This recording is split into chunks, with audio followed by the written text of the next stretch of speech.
About 2 days ago, I was walking up the steps of the Capitol when Representative Yoho suddenly turned a corner, and he was accompanied by Representative Roger Williams, and accosted me on the steps right here in front of our nation's Capitol.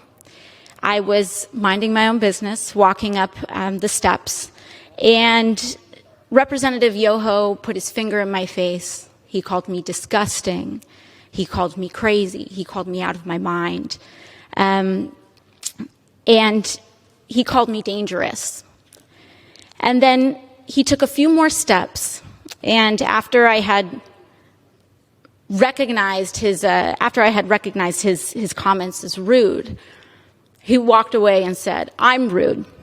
You're calling me rude." I took a few steps ahead, and I walked inside and cast my vote. Because my constituents send me here each and every day to fight for them. I walked back out, and there were reporters in the front of the Capitol, and in front of reporters, Representative Yoho called me, and I quote, "a f***ing bitch."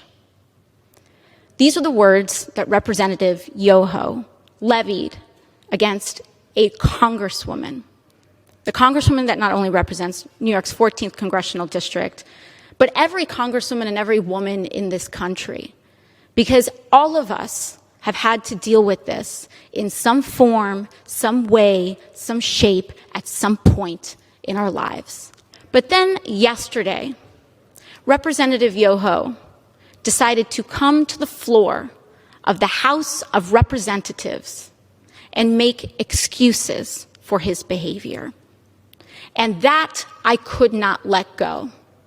I could not allow my nieces, I could not allow the little girls that I go home to, I could not allow victims of verbal abuse and worse to see that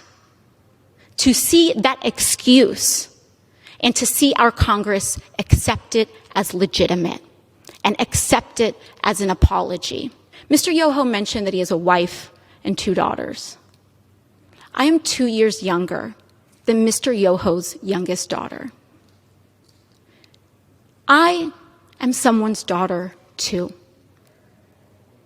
My father, thankfully, is not alive to see how Mr. Yoho treated his daughter. My mother got to see Mr. Yoho's disrespect on the floor of this house towards me on television. And I am here because I have to show my parents that I am their daughter and that they did not raise me to accept abuse from men. In using that language in front of the press, he gave permission to use that language against his wife, his daughters, women in his community. And I am here to stand up to say that is not acceptable. Having a daughter does not make a man decent. Having a wife does not make a decent man. Treating people with dignity and respect makes a decent man. And when a decent man messes up, as we all are bound to do, he tries his best and does apologize. Not to save face, not to win a vote. He apologizes genuinely to repair and acknowledge the harm done so that we can all move on.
Of the most recent xenophobic, bigoted remarks from the occupant of our White House. I will always refer to him as the occupant, as he is only occupying space. He does not embody the grace, the empathy, the compassion, the integrity that that office requires and that the American people deserve. That being said, I encourage the American people and all of us in this room and beyond to not take the bait. This is a disruptive distraction from the issues of care, concern, and consequence to the American people. That we were sent here with a decisive mandate from our constituents to work on. Everything from reducing the cost of prescription drugs, to addressing our affordable housing crisis, to ensuring that the American people have more than health insurance, but health care. More recently, thanks to the partnership of Chairman Elijah Cummings and the advocacy of myself and a coalition of advocates I've worked with for decades, we held the first hearing on childhood trauma. And in sitting in that hearing, as we heard about the many manifestations and iterations of childhood trauma, in the wake of the public health crisis and epidemic that is gun violence, in the wake of PTSD, in the wake of those battling substance abuse disorder and a host of other things, it was impossible not to think of the trauma that is being inflicted upon children every day at our border.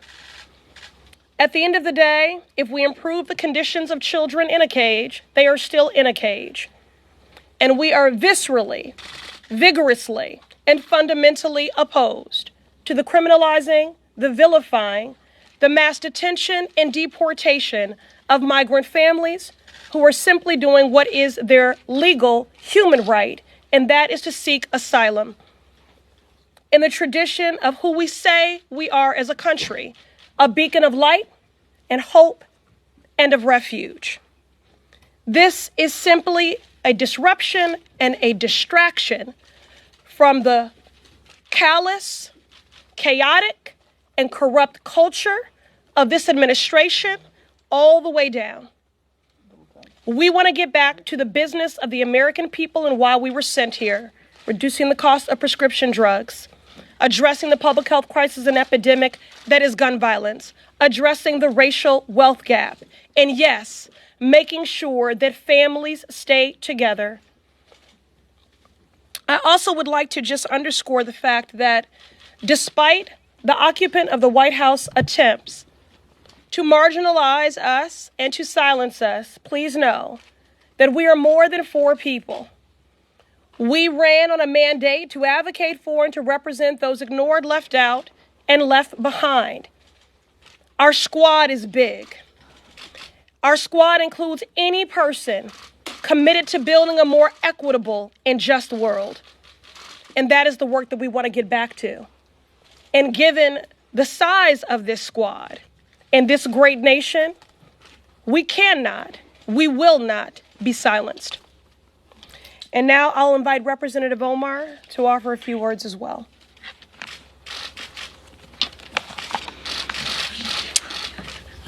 Thank you, Congresswoman Ayanna Pressley.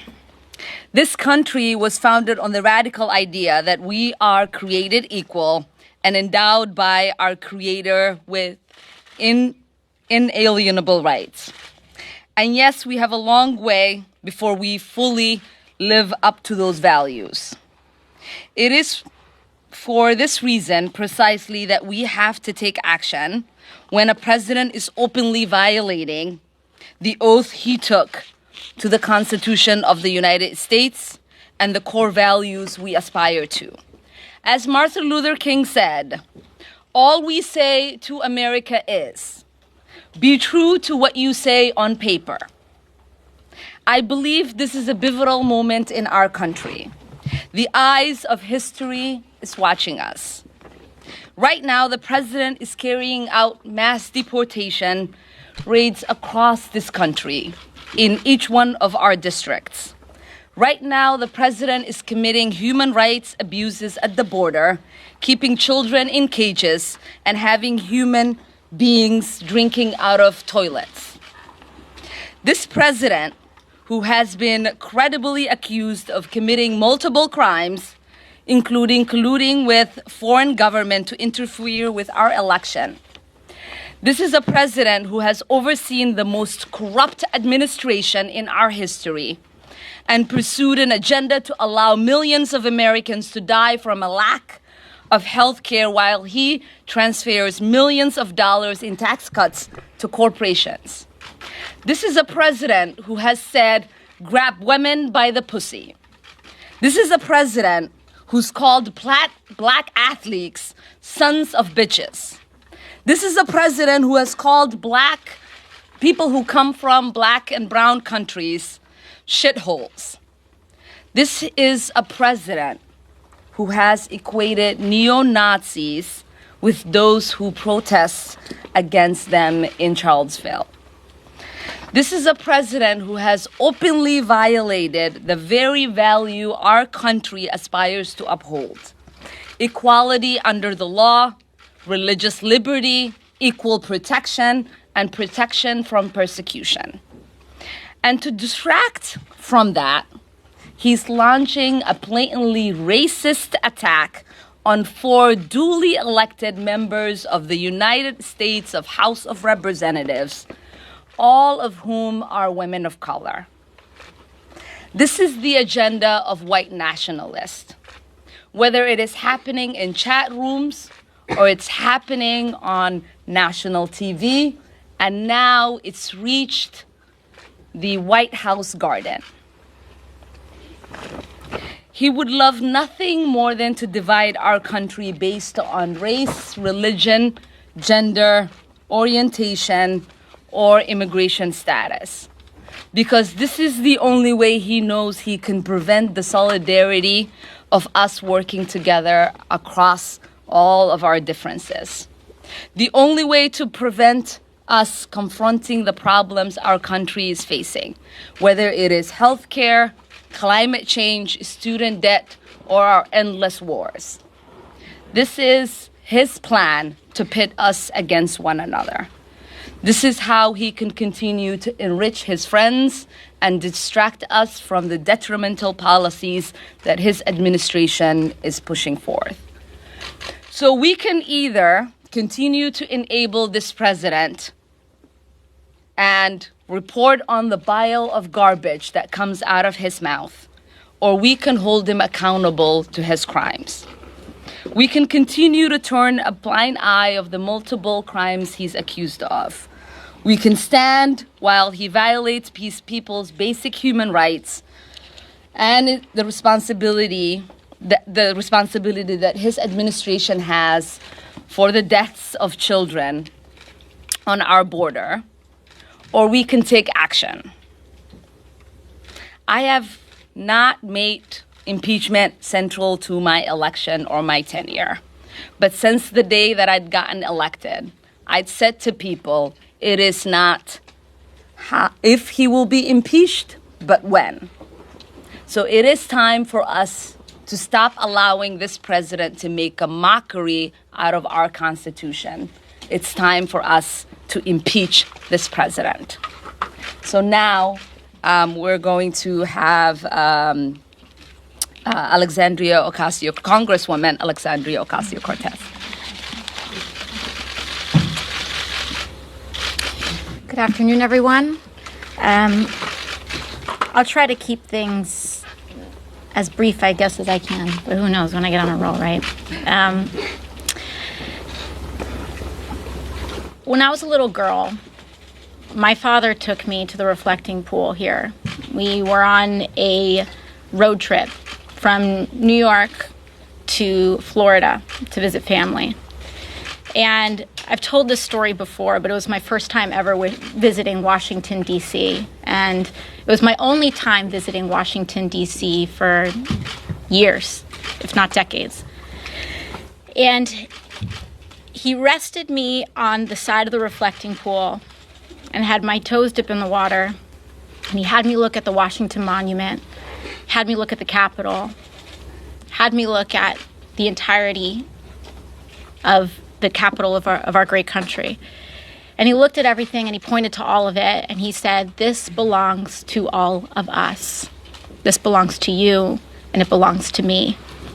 And so the first note that I want to tell children across this country is that no matter what the president says, this country belongs to you. Mm-hmm. And it belongs to everyone. And today, that very notion was challenged. This weekend, that very notion was challenged. So I am not surprised when the president says that 4 sitting members of Congress should, quote, go back to their own country when he has authorized raids without warrants on thousands of families across this country. I am not surprised that he uses the rhetoric that he does when he violates international human rights and takes thousands of children away from their families. I am not surprised that he has turned our public education system under the leadership of Betsy DeVos into a cash cow to enrich himself and his friends. I am not surprised when he corrupts via the Secretary of Transportation. I am not surprised at what he's doing. But I also know that we're focused on making it better, because we don't leave the things that we love. And when we love this country, What that means is that we propose the solutions to fix it. We love all people in this country, and that's why we believe healthcare is a human right. We love all children in this country, and because we do, that's why we fight for education for all children through college. And so we'll stay focused on our agenda, and we won't get caught slipping, because all of this is a distraction. It's a distraction from what's most important and from our core values as American citizens. And with that, I'll hand it over to Rashida Tlaib. Thank you. Thank you so much. Thank you to my sisters in service. Thank you all so much for being here. As we all know, the recent tweets and words from the president are simply a continuation of his racist and xenophobic playbook. We cannot allow these hateful actions by the president to distract us from the critical work to hold this administration accountable to the inhumane conditions at the border that is separating children from their loved ones and caging them up in illegal, horrific conditions. I represent the third poorest congressional district in this country, one that is made up of working people who have been targeted by this administration, and their actions and words are hurting them today.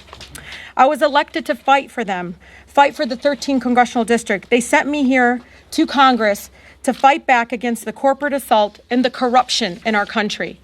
This means supporting an impeachment inquiry of this president and his actions by the administration and his appointees.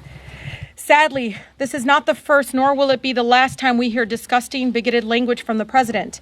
We know this is who he is, and we know that he and his administration are constantly engaged in actions that harm residents and American people in our country. Many members of Congress have called for his impeachment because of his utter disregard and disrespect of the United States Constitution. And despite this and other many attempts to distract us, I remain focused. We remain focused on holding him accountable to the laws of this land and accountable to the American people. I urge House leadership, many of my colleagues, to take action to impeach this lawless president today. And now we'll take 2 or 3 questions. Mary? Thank you very much. The president today said that many people agree with him and support these comments. I'm wondering if you can speak directly to those supporters of the president's and explain why these comments are so harmful and hurtful. And on a personal note, if you can discuss the consequences and impacts a bit of these comments. Have you had to up your security? Are you receiving increased threats?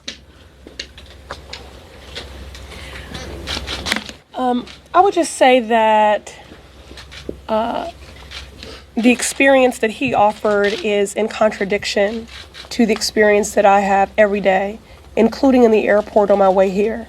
There were many people who approached me and who said, I disagree with some of your policies. I'm an independent, I'm a Republican, but I think what he did was wrong.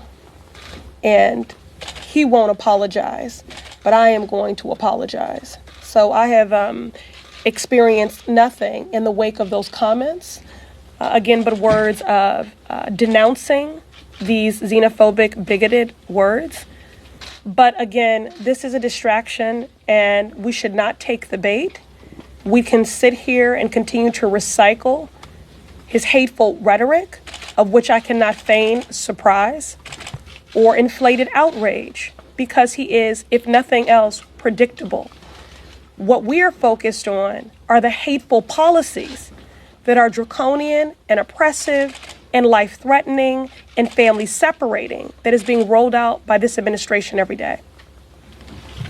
Congresswoman Omar in particular, but to all of you, can you respond to some of the president's specific claims, most notably that you're a communist and that you're pro-Al-Qaeda?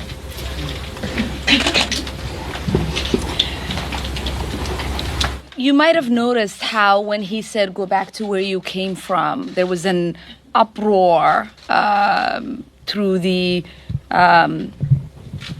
through all of our communities, because every single person who's brown and black at some point in their life in this country heard that. Now, when he made the comment, I know that every single Muslim who has lived in this country and across the world has heard that comment. And so I will not dignify it with an answer, because I know that every single Islamophobe, every single person who is hateful, who is driven by an ideology of othering, as this president is, rejoices in us responding to that and us defending ourselves. I do not expect every time there is a white supremacist who attacks, or there is a white man who kills in a school or in a movie theater or in a mosque or in a synagogue, I don't expect my white community members to respond on whether they love that person or not. And so I think it is beyond time. It's beyond time to ask Muslims to condemn terrorists. We are no longer going to allow the dignification of such ridiculous statement. Some of you have made comments that the president took issue with that were controversial. Do you think that some of those comments made, if they were inflammatory, if they were controversial, that this situation would be different? Because he specifically directed some of those same comments back at the four of you. Could you repeat that? The president took issue with some of the comments that some of you have made on a host of issues and turned them back around at the four of you. Had those comments not been made, whether they be controversial or not, or you perceive them as being controversial, do you think that that would make this situation different? In other words, he wouldn't have the firepower to turn it back around. No. Oh, sorry, go ahead. I will take this, and I think Alex has a great answer for this, so I'll let her finish it. Every single statement that we make is from a place of extreme love for every single person in this country. It is part of the mandate of why we ran for office and why we got elected. Every single person wants to make sure that they have people in the halls of Congress that is fighting to make sure that they have health care, that they have an education that is suitable in the United States, that they have access to proper roads and bridges, that they have access to clean water and clean air. Every single person here in the United States knows that we are fighting every single day to create a more perfect union and to fight on their behalf. Now, when people say, if you say a negative thing about the policies in this country, you hate this country, to me, it sort of speaks to the hypocrisy, and Alex and I were talking about this. When this president ran, and until today, he talked about everything that was wrong in this country and how he was going to make it great. And so for him to condemn us and to say we are un-American for wanting to work hard to make this country be the country we all deserve to live in, it's complete hypocrisy. Mm-hmm. Absolutely. And I don't think it would have changed anything because, first of all, he made statements that were blatantly untrue. So whether he was citing comments or not citing comments, if he didn't have what he wanted to say, he would make it up. This president operates in complete bad faith. He does not operate in good faith. And so that's one thing. But second to the previous question as well, weak minds and leaders challenge loyalty to our country in order to avoid challenging and debating the policy. This president does not know how to make the argument that Americans do not deserve health care. He does not know how to defend his policies. So what he does is attack us personally. And that is what this is all about. He can't look a child in the face, and he can't look all Americans in the face and justify why this country is throwing them in cages. So instead, he tells us that I should go back to the great borough of the Bronx and make it better. And that's what I'm here to do. Thank you all so much for being here. We really do appreciate it. Thank you very much.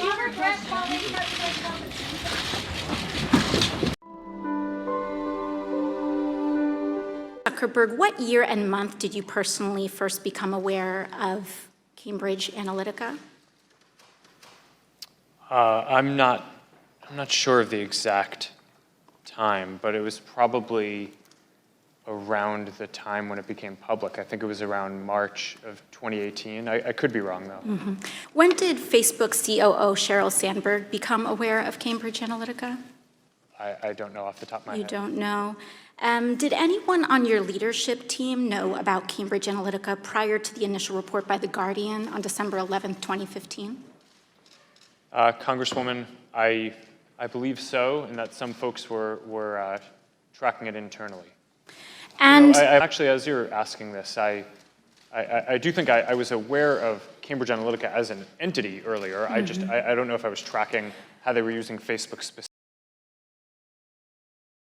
By now you've probably heard that Facebook is scrambling to contain the fallout over a data privacy scandal. Mark Zuckerberg finally addressed the story on Wednesday, but only after a delete Facebook campaign had started to gain momentum around the world. So this was a major breach of trust, and I'm really sorry that this happened. We have a basic responsibility to protect people's data, and if we can't do that, then we don't deserve to have the opportunity to serve people. So how did we get here, and how does Facebook recover? Well, first of all, let's figure out what happened. So on March 16th, the New York Times and The Guardian reported that a data mining firm named Cambridge Analytica, which had worked on Donald Trump's presidential campaign, had improperly obtained access to more than 50 million user profiles.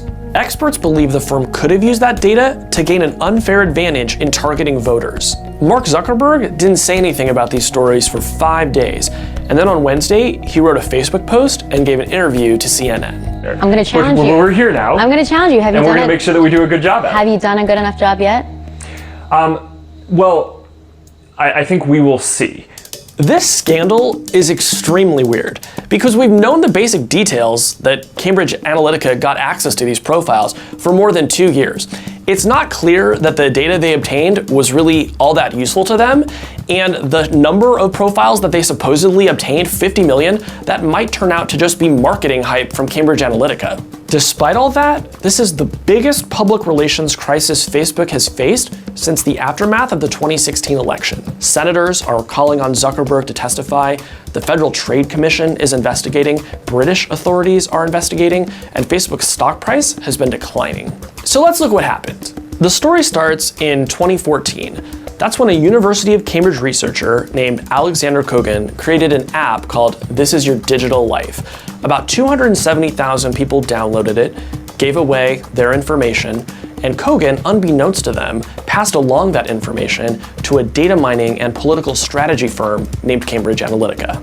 At the time, Facebook's platform API let developers like Kogan access information about your friends as well as yourself. Christopher Wiley, who used to work at Cambridge Analytica, told The Times and The Guardian that that was how his company was able to get access to information of as many as 50 million people. And the idea was that by gleaning your Facebook likes, the company could begin to understand your personality and then more effectively target political advertising at you. This kind of thing is known as psychographic profiling. Experts say it can be useful at the margins in persuading voters, but at the same time they say its effect can be easily overstated. Granted, Trump's campaign wasn't the first to gain information about potential supporters using Facebook. In fact, in 2012, President Obama's election team had created an app and done a very similar thing. But there was a big difference. President Obama's team told voters what it was doing. Cambridge Analytica obtained this information in total violation of Facebook's rules and didn't tell anybody who was taking Kogan's personality quiz that their data would eventually be used for political advertising targeting. The Guardian revealed the scheme in 2015. Facebook went to Kogan and Cambridge Analytica and demanded that they delete all of the data that they had obtained in violation of Facebook's rules. But the reports say that in reality, Cambridge Analytica and Kogan never deleted the data, and Facebook never investigated to see whether they had deleted the data as promised. This gets to the heart of why some people are deleting their Facebook accounts right now. Facebook made it too easy for developers like Kogan to get access to their data, to their friends' data, and to share it. And it never informed people that their data had been improperly used. The scandal also came at a time when trust in Facebook has never been lower. In the aftermath of the 2016 election, we saw how obviously fake stories could spread faster and more persuasively than many true ones. And we learned that Kremlin-linked groups had waged a highly effective misinformation campaign on the platform, in some cases even illegally buying ads. Meanwhile, new research was coming out showing that just browsing the news feed could make you feel worse about yourself, and a group of former Facebook executives came forward and expressed regret about their part in building the social network to begin with. In short, public perception of Facebook had become a tinderbox. Not that Tinder. But the Cambridge Analytica story was the spark that turned it into a bonfire. After a long delay, Zuckerberg announced plans to address abuses like Cambridge Analytica's. In 2014, Facebook had already stopped developers from gaining access to information about your friends. Now it's going a step further. If you go 3 months without using an app, Facebook is going to cut off developer access to any information about you. And for developers that did have access to all that information, including information about your friends way back in 2014, Facebook is going to demand that they submit to an audit or be kicked off the platform. So will this fix the problem? On one hand, it's a start. Restricting developer access to your data could help Facebook start to rebuild some trust. But the larger issue for Zuckerberg is that he's really confronting 3 crises at once. There's the data privacy issue that the Cambridge Analytica story reveals. There's the newsfeed integrity issue and whether we can trust what we see on Facebook. And there's the broader cultural reckoning over social media, how we spend our time there, and whether it's ultimately good for us and the world. In January, Zuckerberg said that fixing Facebook's platform would be his personal challenge for the year. And yet, as he wades into this latest crisis 5 days after it began, it's not clear Facebook is doing everything it can to address it. And as a delete Facebook campaign starts gaining steam around the world, the challenge of fixing Facebook's platform feels greater than ever. When was the issue discussed with your board member, Peter Thiel? Congresswoman, I don't know that off the You don't know. This was the largest data scandal with respect to your company that had catastrophic impacts on the 2016 election. You don't know? Well, Congresswoman, I'm sure we discussed it after we were aware of what happened. Okay. You announced recently that the official policy of Facebook now allows politicians to pay to spread disinformation in 2020 elections and in the future. So I just want to know how far I can push this in the next year. Under your policy, using census data as well, could I pay to target predominantly Black zip codes and advertise them the incorrect election date?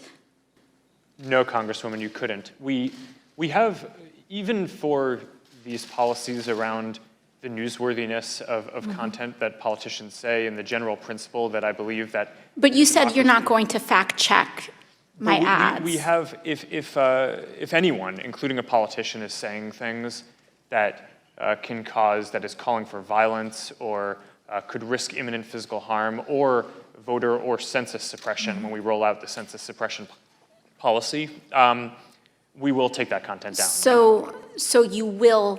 There is some threshold where you will fact check political advertisements. Is that what you're telling me? Well, Congresswoman, yes, for specific things like that, where there's imminent risk of harm. Could I run ads targeting Republicans in primaries saying that they voted for the Green New Deal? Sorry, can you repeat that? Would I be able to run advertisements on Facebook targeting Republicans in primaries saying that they voted for the Green New Deal? I mean, if you're not fact-checking political advertisements, I'm just trying to understand the bounds here. What's fair game? I don't know the answer to that off the top of my head. You don't know if I'll be able to do that. I think probably. Do you see a potential problem here with a complete lack of fact-checking on political advertisements? Well, Congresswoman, I think lying is bad, and I think if you were to run an ad that had a lie, that would be bad. That's different from it being, in our position, the right thing to do to prevent your constituents or people in an election from seeing that you had lied. So you won't take down lies or you will take down lies? I think it's just a pretty simple yes or no.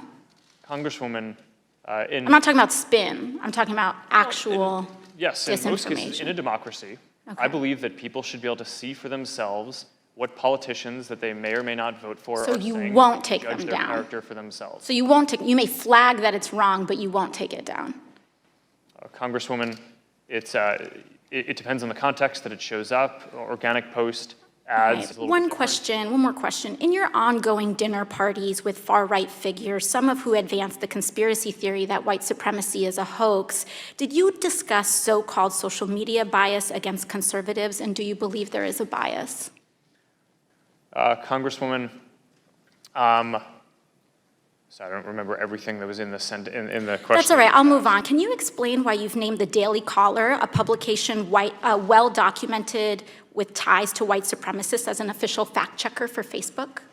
Congresswoman, sure. We actually don't appoint the independent fact checkers. They go through an independent organization called the Independent Fact Checking Network that has a rigorous standard for who they allow to serve as a fact checker.